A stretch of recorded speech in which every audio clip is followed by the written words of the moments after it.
केदारनाथ से सीधे बद्रीनाथ। एक ऐसा मार्ग जिससे गुजरने के बारे में कोई सामान्य मानवी तो सोच भी नहीं सकता था, जहां मानो मनुष्य जीवन का अस्तित्व ही नहीं था। ऐसा कुछ भी नहीं था जो मनुष्यों को जीवित रहने देने का कारण बने। अगर कुछ था तो बस कदम कदम पर खतरा।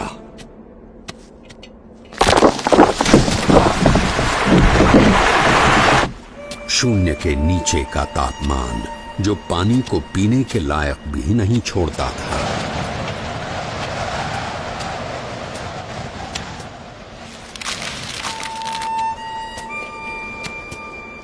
मीलों तक फैली हुई बर्फ जैसे विपत्तियों का महासागर और हर क्षण मृत्यु का आह्वान।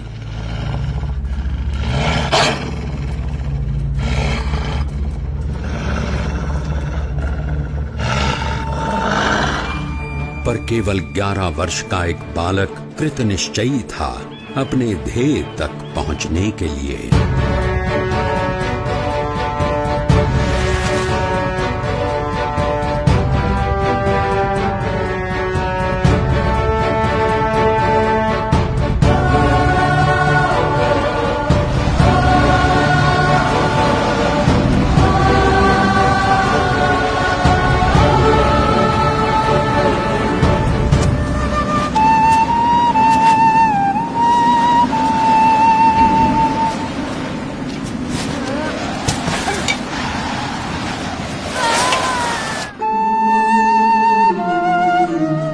परमात्मनि यो रक्तो विरक्तो अपरमात्मनि।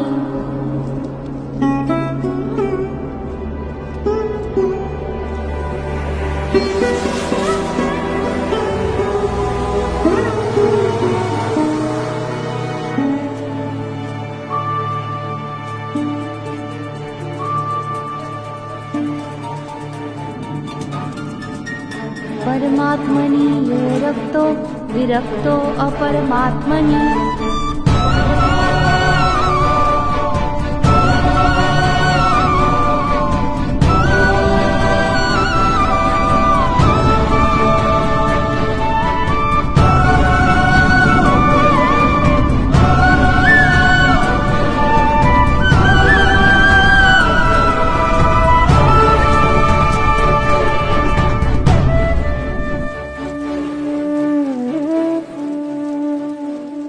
इस ठंड में हम लोग यहां कंबल ओढ़कर भी ठीक से सो नहीं पा रहे हैं, और वो बच्चा नंगे पांव खुले शरीर केदारनाथ से सीधे बद्रीनाथ के विकट रास्ते पर अकेला चल पड़ा है। क्या हुआ होगा उसका?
ऐसा क्या था जिसके कारण कोई भी प्रकार की परिस्थिति नीलकंठ वर्णी को रोक सकने में असमर्थ हो जाती थी। कभी हिमप्रपात तो कभी भयानक बारिश, अनजान और निर्जन रास्तों में जंगली जानवरों से आकस्मिक भेंट, अनजान रास्तों को समझकर पहाड़ियों और खाइयों के बीच में से भी रास्ता कर लेने की चुनौती,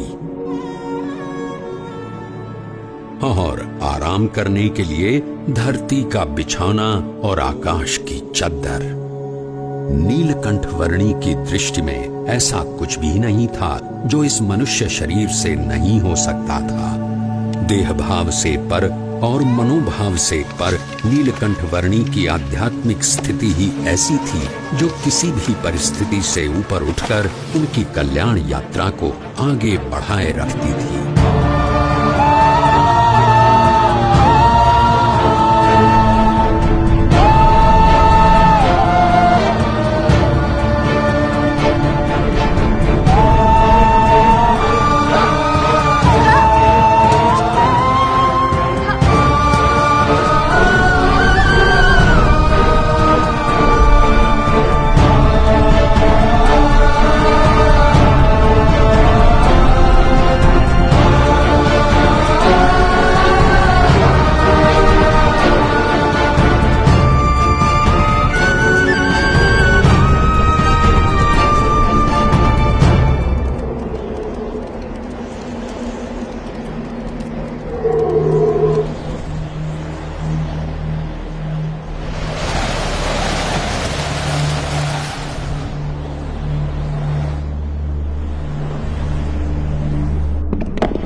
ऐसे विपरीत हालात में भी अपने नियम, धर्म और अपनी भक्ति के नित्य क्रम के साथ कोई भी समझौता न करके भक्ति की प्रणाली की पुष्टि करता हुआ एक ऐसा उदाहरण नीलकंठ वर्णी ने प्रस्थापित कर दिया जो सदा के लिए भक्ति रीति का पोषण करता रहेगा।